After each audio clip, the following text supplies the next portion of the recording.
Thank you Jesus. Praise the Lord. ದೇವರ ವಾಗ್ದಾನ ವಚನ ಲೂಕ 5ನೇ ಅಧ್ಯಾಯದಲ್ಲಿ ಆತನಿಗೆ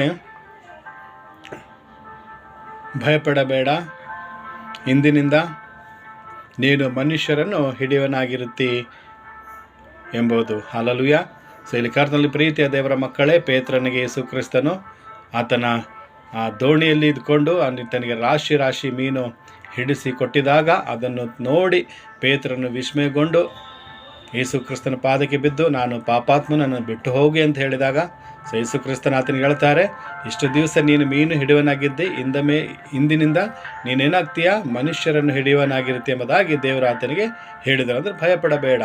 ಕರ್ತನಲ್ಲಿ ಪ್ರೀತಿಯ ದೇವರ ಮಕ್ಕಳೇ, ಅಂದರೆ ನೀನು ಅನೇಕ ಜನರನ್ನು ದೇವರ ಕಡೆಗೆ ತಿರುಗಿಸುವಂಥ ಅನೇಕ ಆತ್ಮಗಳನ್ನು ಬಲಿ ಹಾಕಿ ದೇವರ ರಾಜ್ಯದ ಕಡೆ ತಿರುಗಿಸುವಂಥ ಮಗನಾಗ್ತೀಯ ಎಂಬುದಾಗಿ ದೇವರು ಪೇತ್ರನಿಗೆ ಹೇಳಿದರು. ಅದಕ್ಕೆ ಕರ್ತನಲ್ಲಿ ಪ್ರೀತಿಯ ದೇವರ ಮಕ್ಕಳೇ, ಸೊ ದೇವರು ಈ ವಾಕ್ಯದಂತೆ ನಾವು ಕೂಡ ದೇವರ ಒಂದು ಸೇವೆಗಾಗಿ ನಾವು ಕೂಡ ಅನೇಕ ಆತ್ಮಗಳನ್ನು ದೇವರ ಕಡೆಗೆ ತಿರುಗಿಸಿ ಕೊಡುವಂತೆ ನಾವು ಕೂಡ ಆತನ ಮಕ್ಕಳಾಗಿ ಆತನ ರಾಜ್ಯವನ್ನು ಕಟ್ಟುವಂತೆ ದೇವರು ನಿಮ್ಮನ್ನು ಆಶೀರ್ವಾದ ಮಾಡಲಿ. ಆಮೇನ್.